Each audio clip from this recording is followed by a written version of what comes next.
commodities and to real estate.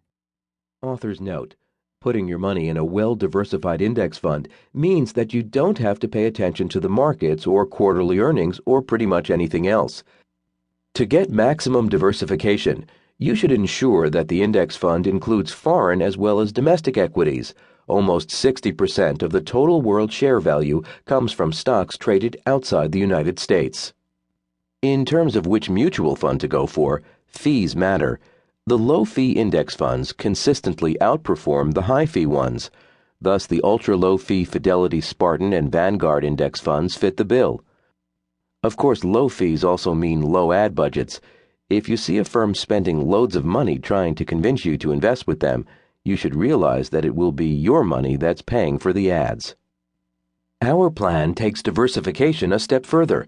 Just as Swenson helped Yale achieve better diversification across asset classes, we aim to help you do a better job diversifying your investments across time.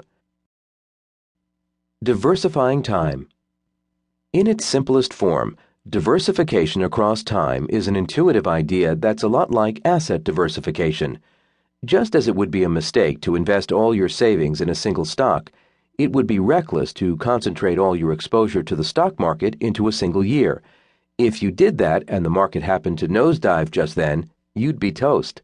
You're much safer spreading your stock investments across decades. But most people don't do a good job of spreading. In terms of raw dollars, they invest very little in the market when they're young compared to when they're old. Even after accounting for inflation, a typical investor has 20 or even 50 times more invested in stock in his early 60s than he had invested in his late 20s. A few $1,000s of stock exposure in your 20s doesn't provide much diversification when you have so much more invested later on. From a temporal diversification perspective, it's as if your 20s and 30s didn't really exist. Instead of investing $50,000 in the market when you're young and $1 million when you're older, it would be better to invest $100,000 when you're young and $950,000 when you're older. The total market exposure is the same, but it's better spread out across time. As an empirical matter, most people are missing out on 20 years of potential exposure to the stock market when they could be diversifying risk. Instead of spreading their risk over 40 years, they concentrate it in the last 10 or 20 years of their working lives. To solve this problem, we offer a simple but radical idea. Use leverage to buy stocks when you're young. Spreading your investments better across time means investing more when you're young, but there's a good reason why you and pretty much everyone else don't invest more then. You don't have the money. That's where leverage comes in. The main point of this book is to show that it's prudent to make leveraged investments when you're young. You can hold your lifetime exposure to the stock market constant and reduce risk by having more exposure when you're young and less when you're older. The free lunch. We'll show that better diversifying across time can reduce portfolio risk by 21%. Here's what that means in terms of dollars and cents. In our simulations, a traditional investment strategy leads to a nest egg of $749,000. Author's note: this result, of course, depends on the savings rule, investment allocation, and much more.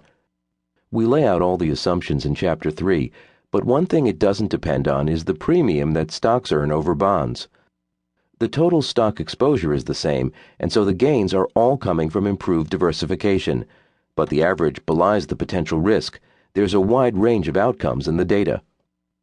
A good way to measure risk is by the range of outcomes that you'll see 95% of the time. That gives you a sense of how good or bad things can be. Under the traditional investment strategy, that range is $490,000 up or down. With our life cycle strategy, you can get the same average result, $749,000, but reduce the range by 21%, or $105,000 either way. At the top of the range, you make $105,000 less, but in the worst case, you end up with $105,000 more. The worst case is when this really counts, since under the traditional strategy, you only had $259,000. Now you can have $364,000 and greater peace of mind. Whether you think that a 21% improvement is big or small, that's just our starting point.